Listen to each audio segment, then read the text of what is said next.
coerce victims or alleged victims like Cassandra Ventura Fine and others into sex acts. Are in the courtroom, but there's no press at all. Right. And these people are facing, like, two of them face the death penalty. So it's sort of In the high-stakes legal battle that could determine Sean Diddy Combs' future, one figure has emerged as the trial's unlikely protagonist, Matthew Russell Lee, the tenacious journalist behind Inner City Press. While federal courtroom rules have barred cameras and recording devices, creating an unprecedented media blackout around this celebrity trial. Lee's rapid-fire live tweets have become the world's window into proceedings that could send the music mogul to prison for decades. Armed with nothing but a notepad and preternatural focus, Lee has achieved what major news networks can't, delivering verbatim accounts of testimony so accurate that attorneys reportedly use his posts to check their own notes. His @Inner City Press Twitter feed has transformed into must-read material for everyone from legal analysts to celebrity gossip hounds, amassing over 350,000 followers, hungry for real-time updates on the bombshell allegations. But this unprecedented access comes with its own drama. The information vacuum has spawned a cottage industry of misinformation, with AI-generated fake testimony and absurd celebrity cameo rumors. Prince supposedly testifying, Nicki Minaj in the gallery, running rampant online.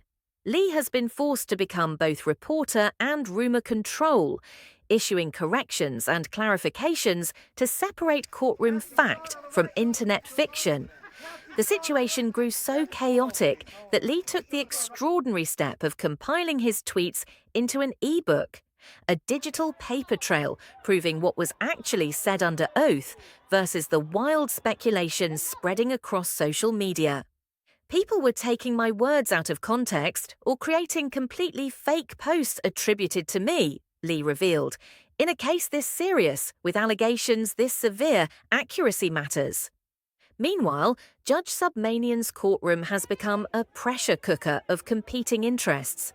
A coalition of media giants fought unsuccessfully for access to the now infamous freak-off tapes, while the judge sternly warned against any attempts to identify jurors, a directive that came as online sleuths were already dissecting every available detail about the anonymous panel. The irony isn't lost on legal observers. In a trial about alleged manipulation and control of narratives, the public's understanding hinges entirely on one independent journalist's ability to maintain objectivity while the internet rages with speculation. As the testimony grows more explosive, security guards detailing alleged beatings, assistants describing 20-hour workdays, and of course those mysterious tapes, Lee's role as the trial's de facto stenographer has never been more crucial or more scrutinized. For those following along at home, the takeaway is clear. In the battle for truth in the Diddy trial, Matthew Russell Lee isn't just covering the story. He's become the story's most vital conduit, the ghost in the courtroom whose tweets may ultimately shape how history remembers this watershed moment in celebrity justice. The most explosive evidence in the trial remains shrouded in secrecy. Videos so graphic, so damning, that only the jury has been allowed to see them. Federal prosecutors allege these freak-off tapes are the smoking gun that proves Diddy's alleged sex trafficking and coercion, while the defense insists they're nothing more than proof of a consensual, if unorthodox, sex life. The fight to keep them hidden. A media coalition led by powerhouse law firms launched a last-ditch effort to unseal the tapes, arguing the public had a right to see evidence presented in court. But Judge Submanian swiftly shut them down, citing the Ghislaine-Maxwell precedent, where sensitive material was kept under wraps to protect victims and prevent sensationalism. Instead, jurors were given private monitors and headphones, turning the courtroom into a closed-door screening room. What's actually on the tapes? While the public can only speculate, courtroom reports suggest the footage includes multiple alleged freak-offs, threesomes, and group sex sessions involving Diddy, Cassie, and other unidentified participants. Possible signs of coercion. Prosecutors claim the videos show behavior that aligns with Cassie's testimony about being pressured into sex acts. Drug use in the background, which could support allegations of intoxication as a control tactic. The defense isn't denying the tapes exist. They're arguing they don't prove a crime. Yes, my client has an adventurous sex life. Yes, he filmed it. But since when is that racketeering? One attorney reportedly quipped, the jury's reaction. Did they gasp? Look away. Observers have desperately searched for clues in the jurors' body language. Did anyone flinch? Look disturbed? Matthew Russell Lee, ever the careful reporter, refuses to speculate. Unless someone vomits or walks out, I'm not reading into it, he says. But legal experts warn. If even one juror found the footage deeply unsettling, it could tilt the entire case. The bigger question, will these tapes ever leak? With the trial ongoing, the footage remains under lock and key.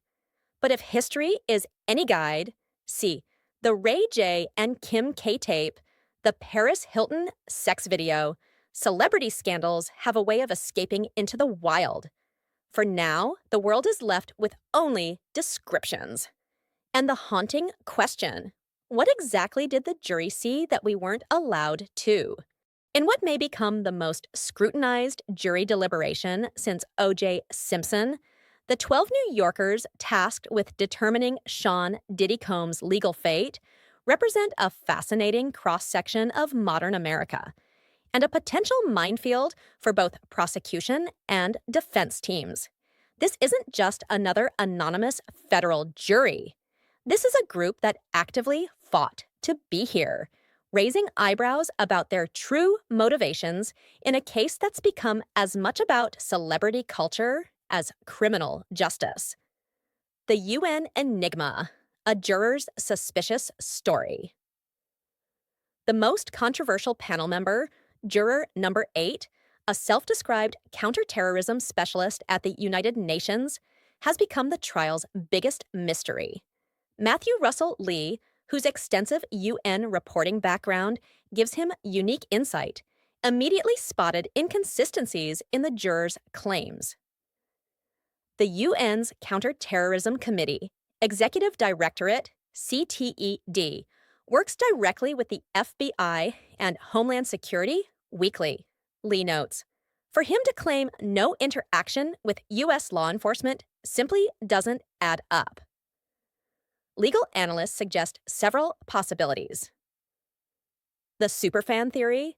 Could he be a Bad Boy Records loyalist who lied to get on the jury? The opportunist. With book deals for high-profile trial jurors reaching 6 figures, is this his golden ticket? The activist. Does he view this as a chance to make a statement about race and justice? The HBO connection that raised eyebrows. Perhaps the most ironic selection was juror number 3, a production assistant at HBO, the network that aired Diddy's seminal reality series, Making the Band. While she claimed impartiality, legal experts wonder if the defense missed a trick by not striking her. Anyone working in entertainment would have at least secondhand knowledge of Combs' reputation, notes trial consultant Dr. Emily Rice.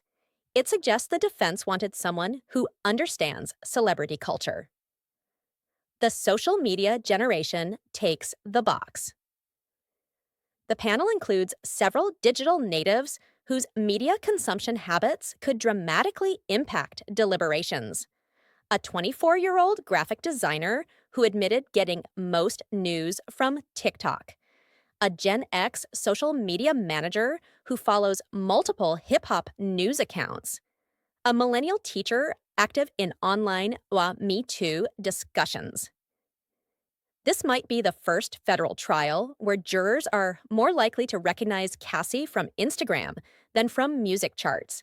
observes cultural critic Mark Blankenship. The judge's losing battle for anonymity.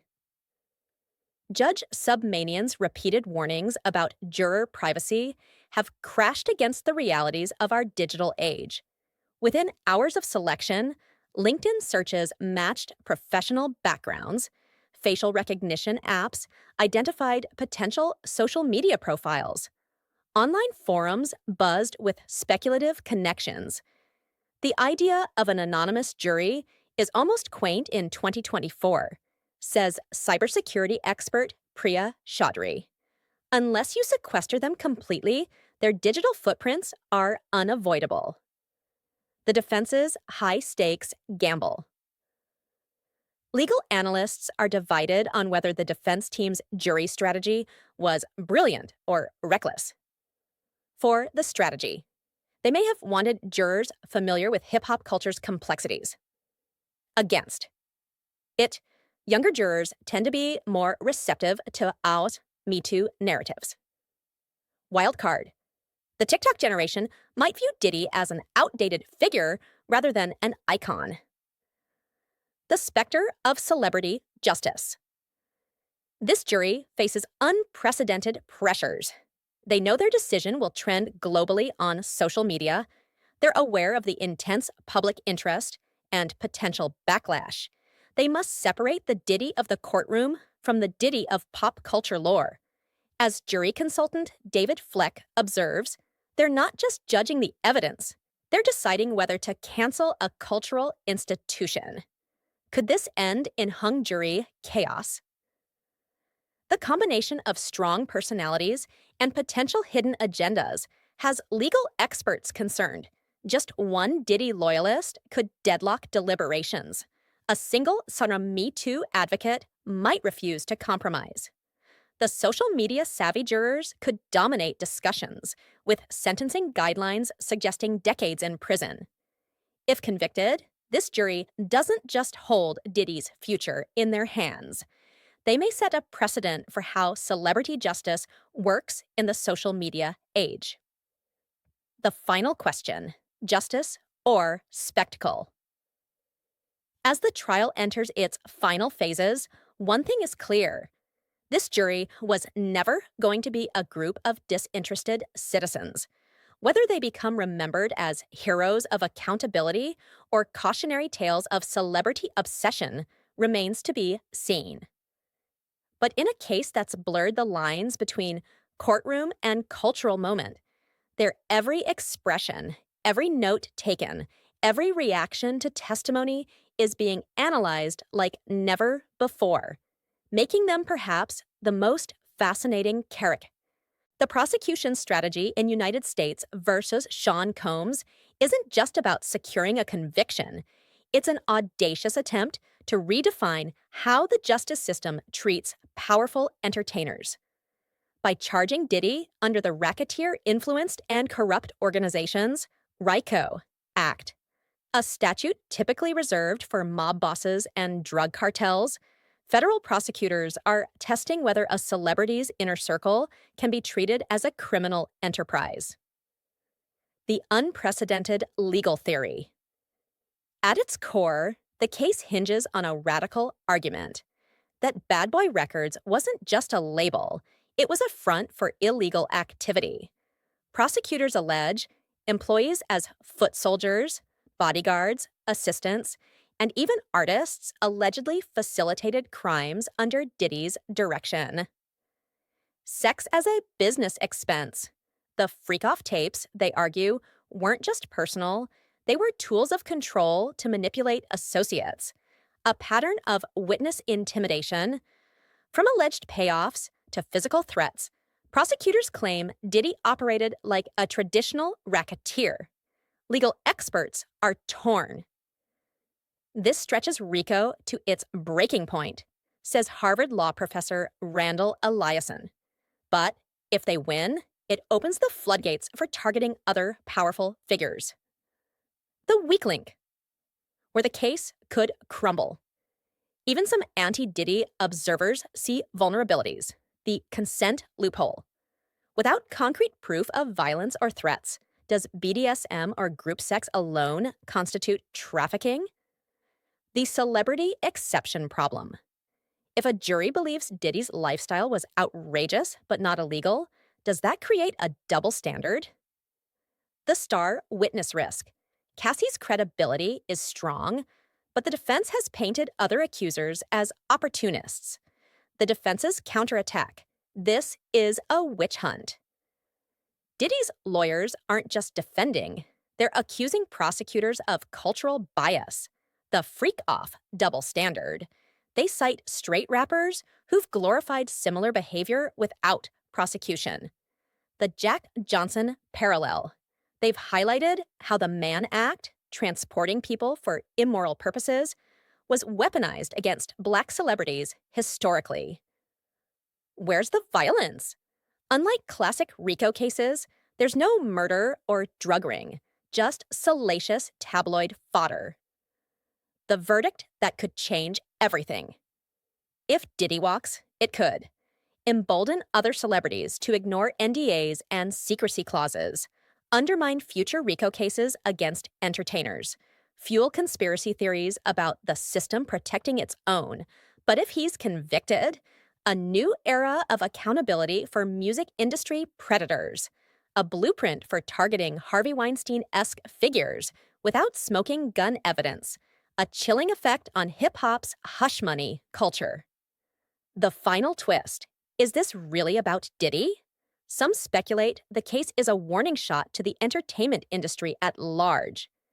They picked Diddy because he's high-profile enough to scare others, but not so beloved that he'd spark riots, says a former federal prosecutor. If this works, imagine who's next.